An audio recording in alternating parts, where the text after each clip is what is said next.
Probably my biggest influence, I give the credit to B.B. King. You know, I listened to a lot of Frank Sinatra, Elvis, Damian Marley, Jimmy Cliff, Peter Tosh, Jimi Hendrix, Celia Cruz, Buena Vista Social Club. So it's kind of like a whole arrangement of artists. And then with that, I kind of just made my own kind of thing with it. You say you a gangsta, that don't impress me none. You say you a gangsta, ain't seen a thing you done. I do it all myself, I ain't getting help from no one. Gangsta is kind of an autobiography of my life. I was going through a lot of things at the time that I wrote it, and it was something I wrote actually before I got signed off my EP called Shades of Grey.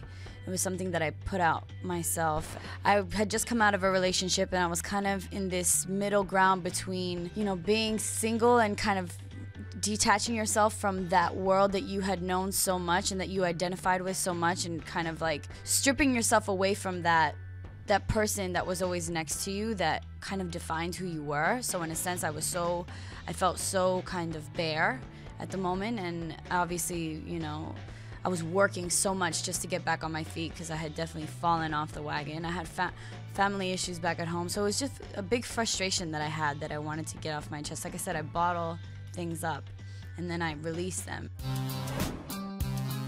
We had shot an original version of Gangsta up in New York. It was a whole new video, a whole different video, and I didn't like it. So I was like, I feel like it needed to be in Miami. I just felt it. In a one-bedroom South Beach lifestyle, they just paying for the view. I want it to be in my hometown. I want people to know who I am, because if this is gonna be my kind of introduction to the industry, I want people to understand who I am. I want people to see the story, and it turned out great. I'm really, really happy with it.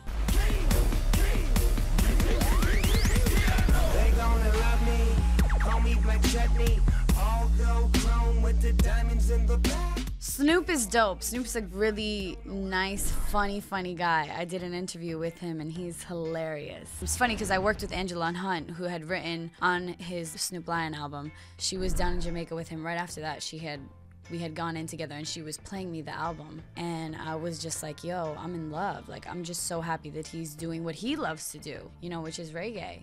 And I have such a passion for reggae, and I just respect him in that sense, where he kind of really just stepped out of the circle and just said, you know what, I'm gonna go over here and just do whatever the I want to do. And I respect that so much. So we'll see what we end up coming up with, whatever it is. But we're definitely gonna get in at some point. We'll see what happens. I'm working with Timbaland now. He wants to get on the project, and I'm doing a couple tracks on his upcoming album too, so that's really exciting. I mean, he's a genius. He is a musical genius, and I'm just happy to be in his presence, and I'm just grateful to be able to be making music with one of the greats, you know? I want to do it all. I couldn't even tell you, there's no limits. Like, put out a jazz album, put out a reggae album, put out something really hardcore. I don't even know. I mean, there's no limits. I'm excited for this album coming out in September, My Garden. It's gonna be just a plethora of different sounds and emotions. And moving on from there, I can do anything, you know? So I'm excited.